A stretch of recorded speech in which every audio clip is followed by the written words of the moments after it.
시청자 여러분 안녕하십니까? 뉴스 토파보기입니다.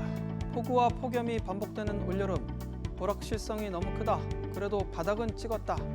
우리나라 경제를 둘러싼 우려와 기대가 교차하고 있습니다. 한 주간 기업들 소식부터 살펴보겠습니다. 햄버거 업체 버거킹 운영하는 BKR, 가맹점 상대로 갑질한 게 드러났는데 내용이 치졸합니다. 구입하기 어려운 특정 미국 브랜드 세척제에 회사에서 검증된 토마토만 사용해라. 주변에서 사서 쓰지 말고 본사통에서만 구매하라는 게 적발된 갑질입니다. 더 기가 막힌 건 해당 제품을 사용 안 하면 가맹점수 깎는 등 불이익 줬습니다. 심지어 토마토 다른 거 쓰면 아예 문 닫게 했다는 거죠. 가맹점주들 본사무소와 울며 겨자 먹기 식으로 말 따랐다고 하죠. 공정위 과징금 3억의 시정명령 내렸는데 솜방망이 처벌이란 지적 많습니다. 다음은 숙박업소 정보앱 여기어때와 야놀자입니다. 할인 쿠폰을 마음대로 없애 소비자나 숙박업소 기만한 사실이 들통났습니다. 야놀자 수수료와 별도로 모텔 대상으로 한 달에 100만 원에서 400만 원 광고비 받고 더 잘 보이는데 노출시켜줬습니다. 그리고 받은 돈 일부를 할인 쿠폰으로 발행했죠. 문제는 사용하지 않는 할인 쿠폰을 야놀자 여기어때 맘대로 없앴다는 겁니다. 야놀자는 통상 한 달인 광고 계약 끝나면 그냥 소멸시켰고, 심지어 여기어때는 쿠폰 유효기간을 하루로 정해 당일 쓰지 않은 쿠폰은 바로 없앴습니다. 숙박업체들은 비싼 돈 내고 할인 쿠폰까지 샀는데 눈뜨고 코베인 셈입니다. 이런 식의 갑질이 계속되는 건 처벌이 약해서 아닐까요? 산재사고 폭풍, 이번엔 DL건설입니다. 이 회사가 시공하는 의정부 한 아파트 현장에서 추락사고가 발생했습니다. 포스코 ENC 사고로 면허 취소가 거론되는 와중이다 보니 DL건설 바짝 핀상할 수밖에 없죠. 이 회사 대표, 안전책임자, 현장 소장까지 모두 사표 제출하고 DL건설은 현장 올스톱 시켰습니다. 사고 잦다 보니 처벌 수위 덩달아 높아지는 분위기입니다. 하지만 안전불감증은 대표의 삶이나 과징금으로 끝나지 않습니다. 소 잃고 외양간 고치는 일이 너무 잦습니다. 국내 최대 인터넷 서점 예스24, 2달여 만에 랜섬웨어로부터 공격받아 시스템 마비됐습니다. 5시간 넘게 아무 입장도 없던 예스24는 오전 10시에야 랜섬웨어 공격을 인정하고 백업 데이터를 통해 복구를 진행 중이라고 밝혔습니다. 그제서야 해킹 신고하고 기술 지원 요청받아 7시간 만에야 서비스 정상화됐죠. 2달 만에 해킹 공격받자 예스24 보안 시스템 이대로 괜찮냐 우려 커지고 있습니다. 이 회사 앞선 해킹 때 가상자산 지불하고 시스템 정상화했다는 설 무성했습니다. 일각에선 사실 외부에 알려지면서 해킹 집단 먹잇감이 된 게 아니냐는 호구론도 나옵니다. 무엇이 진실인지 알 수 없지만 예스24 사태가 심상치 않아 보입니다. 뉴스토파보기 이 시간에는 작은 남 속에 여천 NCC를 놓고 으르렁대고 있는 한화와 DL그룹 간 갈등을 산업부 유정현 기자와 이야기 나눠보겠습니다.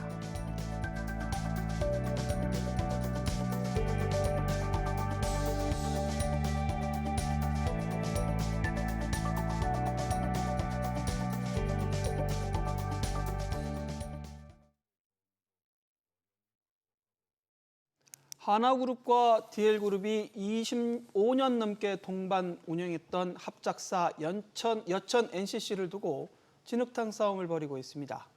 부도익인 여천 NCC에 대한 자금 지원을 두고 의견 차이를 보이면서 한화가 상대방 회장까지 공개 저격하는 이례적인 일도 벌어졌는데요. 중국의 물량 공세에 속수무책인 우리 석유화학 업계 민낯과 또 합작사의 구조적 한계가 드러났다는 평가가 나옵니다. 자세한 이야기 산업부 유정현 기자와 알아보겠습니다. 유 기자, 본론부터 좀 들어가죠. 이 두 회사 왜 싸우는 겁니까? 네, 일단 여천 NCC 구조부터 봐야 합니다. 여천 NCC는 지난 1999년 한화와 당시 대림 지금의 DL이 화학 계열사의 나프타 분해 공장 NCC를 분리해서 별도의 법인으로 만든 합작사입니다.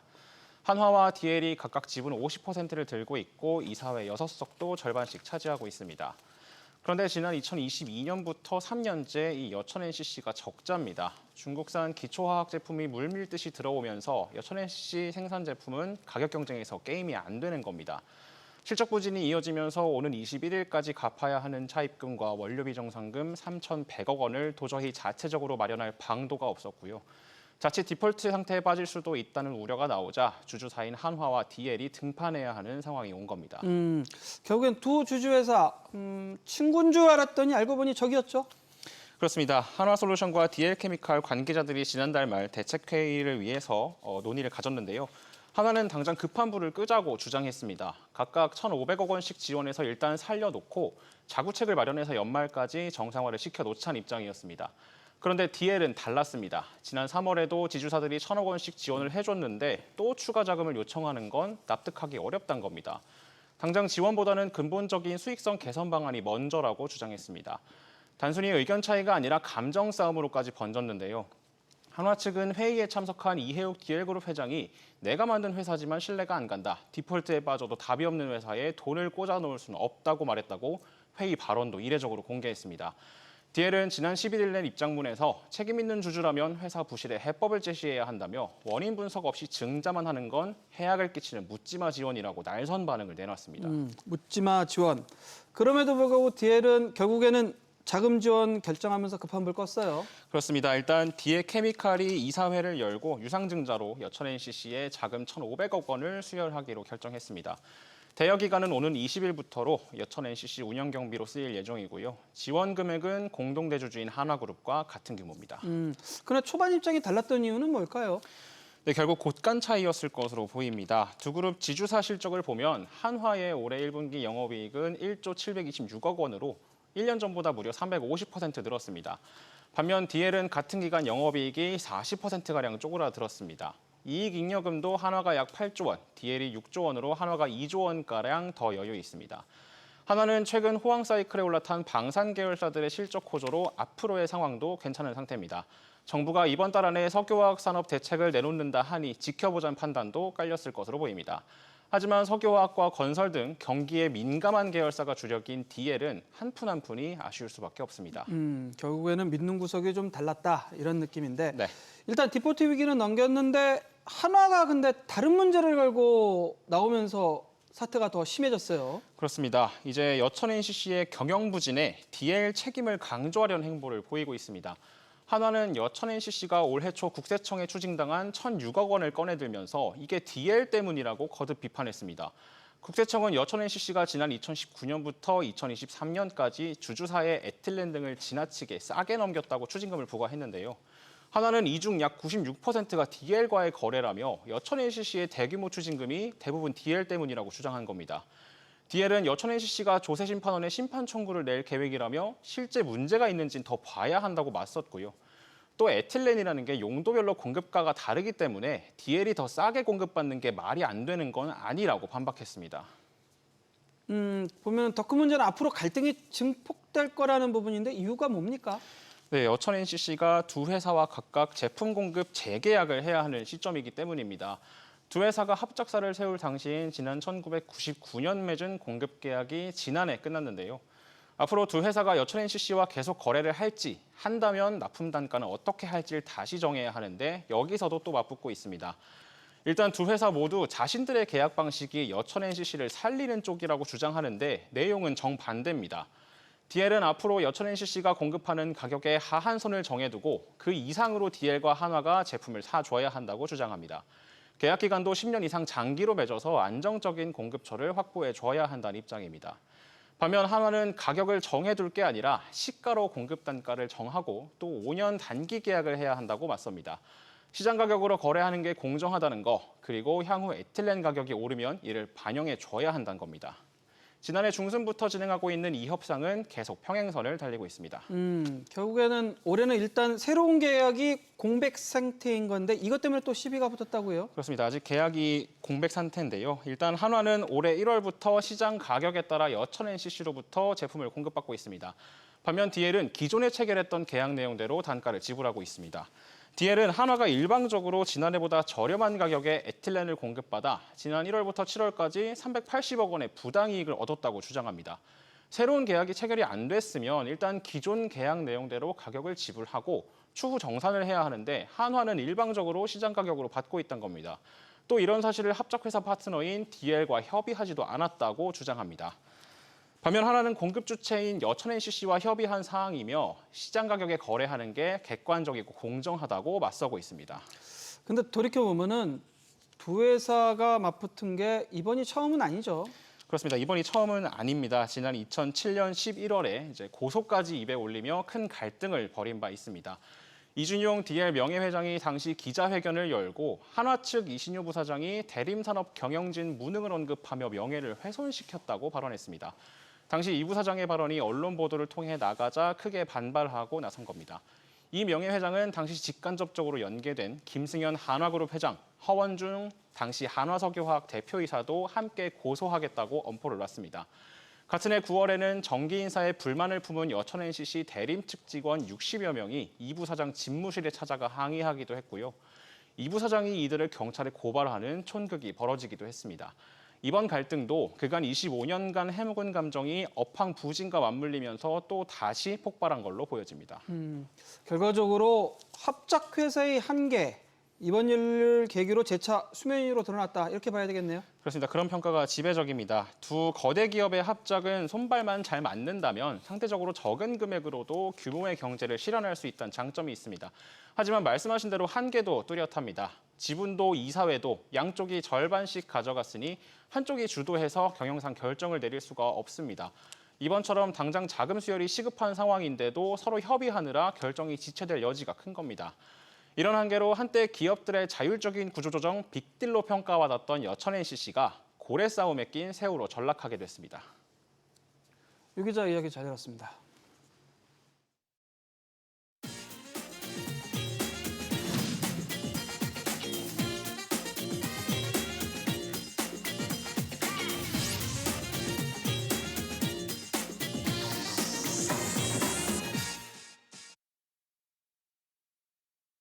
네, 이번 주 많이 본 경제 기사들 살펴보는 시간입니다. 광복절 연휴가 있는 이번 주 한창 여름 휴가 즐기시는 분들 많을 텐데요. 이번 주 많이 본 뉴스에는 한 푼이라도 아껴서 여름 휴가비에 보탤 수 있는 알뜰 소비 팁과 채무자 신용 사면 그리고 노후 대비 관련 소식들이 이름을 올렸습니다. 하나하나 보겠습니다. 월요일 많이 본 뉴스는 신용 사면 관련한 소식입니다. 정부가 오는 12월까지 5천만 원 이하 연체 채무를 전액 갚으면 연체 이력 자체를 지워주기로 했습니다. 특히 지난 2020년 1월 이후 연체자부터 적용하니까 대상 기간이 꽤 길다라는 게 특징인데요. 자세한 내용은 기사 보고 오겠습니다. 신용회복 지원 대상은 2020년 1월 1일부터 올해 6월 30일까지 소액 연체가 발생한 개인과 개인 사업자 약 324만 명으로 역대 최대 규모입니다. 이미 약 272만 명은 전액 상환을 완료했고 나머지 52만 명도 연말까지 전액을 갚으면 신용회복이 가능합니다. 임시 국무회의에서 이같이 결정됐는데요. 코로나19 고금리로 인한 경기 침체 등으로 불가피하게 채무 변제를 연체했더라도 성실히 전액 상환한 경우 정상적인 경제 생활에 신속히 복귀할 수 있도록 돕기 위함입니다. 이번 조치는 다음 달 30일부터 이루어집니다. 지난해와 2021년 두 차례, 2024년 두 차례 신용회복 지원이 있었지만 그 이전 연체도 대상에 포함됐습니다. 대상 연체자의 약 80%가 지난 조치 이후 발생한 점을 고려해 당시 연체했더라도 이후에 성실히 상환한 경우라면 재기의 기회를 부여하기로 했다는 것이 정부 설명입니다. 당시보다 2천만 원에서 5천만 원까지 금액을 대폭 늘려 과거 지원을 받지 못했던 성실 상환 차주도 포함시켰습니다. 별도의 신청은 필요 없고 대상자가 확정되면 대상자 여부 확인 시스템이 마련돼 조회가 가능합니다. 이번 조치는 성실 상환자 인센티브 일환으로 마련됐습니다. 연체 기록이 삭제되면 신용평점이 올라 금융활동 제약이 사라질 것으로 기대되고 있습니다. SBS 비즈 최나리입니다. 신용사면이 적용되기 전인 현재는 이렇습니다. 빚을 다 갚아도 현재 이체 연체가 됐다는 정보가 신용정보원에 1년이 유지가 되고요. 신용평가사의 경우에는 최대 5년까지 공유가 됩니다. 그러니까 대출금리나 한도, 카드 이용 등에 상당히 좀 불이익이 있을 수 있다는 얘기인데요. 앞으로 이 연체 이력이 삭제가 되면 신용점수가 오르고 금리나 한도, 신규 대출 등에서 더 이상 불이익을 받지 않게 됩니다. 이렇게 되면 빚을 제때 갚지 않아도 되니까 도덕적 해이가 있지 않냐, 부추길 수 있다 이렇게 얘기하는 쪽도 있고요. 다른 쪽에서는 늦게라도 다 갚았으니까 재기 기회를 줘야 한다 이렇게 상반되는 의견이 맞부딪히고 있습니다. 현실적으로 연체자들의 신용 점수가 대거 오르면서 대출 문턱 역시 덩달아 더 오르지는 않을지 당국은 이 부분도 면밀한 모니터링이 필요해 보입니다. 화요일 많이 본 뉴스는 최근 구매한 가전제품 있는 분들, 또 연말까지 가전제품 구매 계획 있는 분들 특히 관심 많으셨던 소식입니다. 정부가 최고 등급의 에너지 소비 효율을 갖춘 가전제품을 구매한 소비자에게 구매 가격의 10%, 최대 30만 원까지 돌려주는 사업이 본격적으로 시작이 됐습니다. 어떤 조건이 있는지 자세히 보고 오시죠. 산업통상자원부가 으뜸 효율 가전제품 환급 사업을 진행하는데요. TV와 냉장고, 에어컨, 세탁기 등 국민 생활과 밀접한 11개의 가전을 에너지 소비 효율 최고 등급으로 구매한 국민에게 가전제품 구매 금액의 10%를 1인 30만 원 한도로 환급해주는 건데요. 특히 구매일자 순이 아닌 신청 순으로 돈이 환급되기 때문에 예산 소진 전까지 빠르게 신청해야 돈을 돌려받을 수 있을 것으로 보입니다. 구매 인정기간은 지난달 4일부터 오는 12월 31일까지인데요. 환급 신청기간은 1,600억 원의 재원이 소진될 때까지 신청 접수 순으로 환급이 진행됩니다. 지원 대상 제품별로 적용 기준 시행일과 최고 등급이 다른 점을 유의해야 하는데요. 해당 가전제품이 적용 기준 시행일 이후 만들어진 제품이어야 하기 때문입니다. 대부분 에너지 효율 등급 1등급이 신청 대상인데 최고 등급이 2등급으로 정해진 유선 진공청소기는 2등급도 가능합니다. 신청은 홈페이지를 통해 가능하고 정보 취약계층의 경우 주요 가전제품 판매점에서 대리 환급 신청 서비스를 받을 수 있습니다. 환급 심사가 완료되면 오는 20일부터 신청 순으로 환급이 시작될 예정인데요. 산업부는 이달 내로 휴대폰 앱으로도 신청이 가능하도록 앱 신청에 대해 추가 개발할 계획이라고 밝혔습니다. SBS 비즈 박연신입니다. 신청 시스템이 오픈한 13일 오전 10시 접속자 폭주로 이렇게 홈페이지가 먹통을 한때 빚기도 했는데요.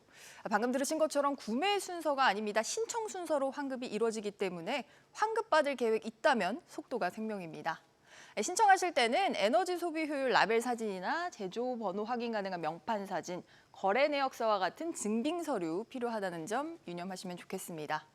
가전제품 기업들도 이 대목 놓칠세라 으뜸 효율 가전을 구매할 경우에는 추가 할인이나 사은품 혜택을 제공하는 등 대대적인 마케팅에 들어갔습니다. 일부 플랫폼의 경우에는 사업 시행 이후에 판매량이 이미 지난해와 비교해서 2자릿수 이상 증가했다라는 통계가 나오기도 했는데요. 어차피 사야 할 가전제품 있었다면 이 기간 놓치지 않고 노려보시는 것도 좋을 것 같습니다. 마지막으로 수요일 많이 본 경제 기사는 노후 대비 관련한 소식입니다. 오는 10월부터는 사망보험금을 생전에 연금처럼 이미 미리 받아서 쓸 수 있게 됩니다. 노후 안전판이 부족한 우리나라 초고령 사회에 발맞춰서 마련된 제도인데요. 신청하면 매달 얼마나 받을 수 있을까요? 기사 보고 오시죠.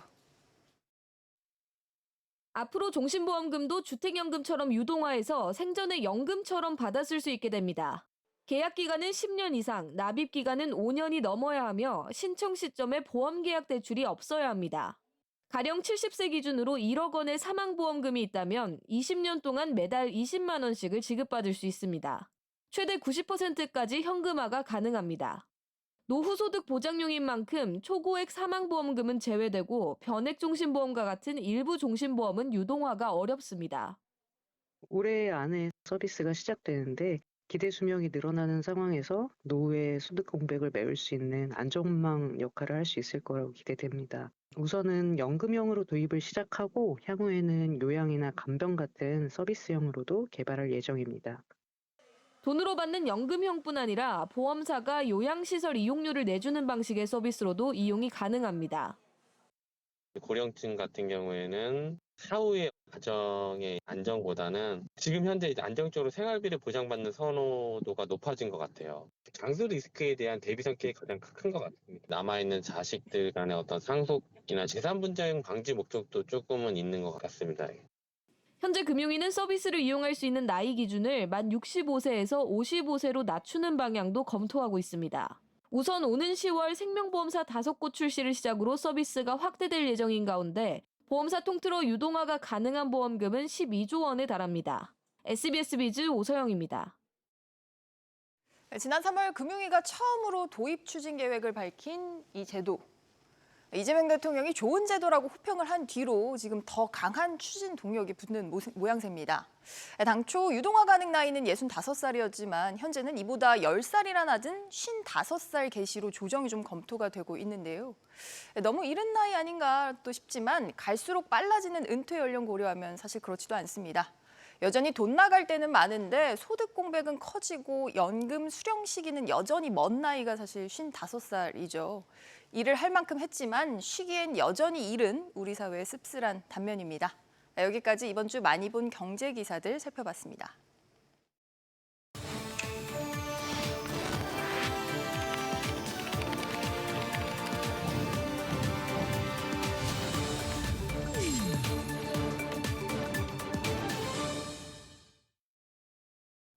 CEO들의 한 주간 일거수일투족을 살펴보는 CEO 업앤다운입니다.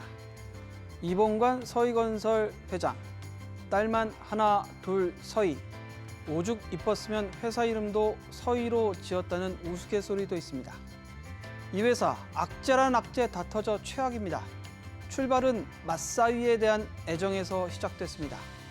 검사 맞사위 밀어줄 요량으로 김건희 여사에게 수천만 원 목걸이 전달했고 공교롭게도 맞사위 고위직 올랐죠. 때마침 터진 횡령사고와 정부의 지역주택조합 수사는 서희건설에겐 치명타입니다. 부사장이 수십억을 횡령하면서 회사는 코스닥에서 퇴출 위기에 놓였고 지주택 사업 수사는 회사를 뿌리채 흔들고 있습니다. 결자 해지, 이봉관 회장 회사를 살리고 집안 지킬 요량으로 특검에 자백하면서 수사는 급무살을 타고 있습니다. 그러나 자백했다고 면죄부가 되는 것은 아닙니다. 뇌물에 대한 횡령에 대한 처벌은 불가피합니다. 회사의 존폐마저 알 수 없는 지경으로 내몰리고 있습니다. 김동선 한화갤러리아 하나호텔앤리조트 부사장의 신사업 쇼크가 연일 화제입니다.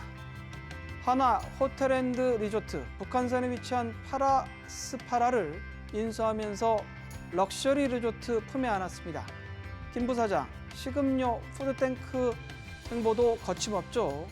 파이브가이즈, 스텔라 피자에 아오음까지 백화점, 호텔, 리조트, 식자재 유통, 식음료까지 그야말로 종합 네트워크 다 거쳤습니다.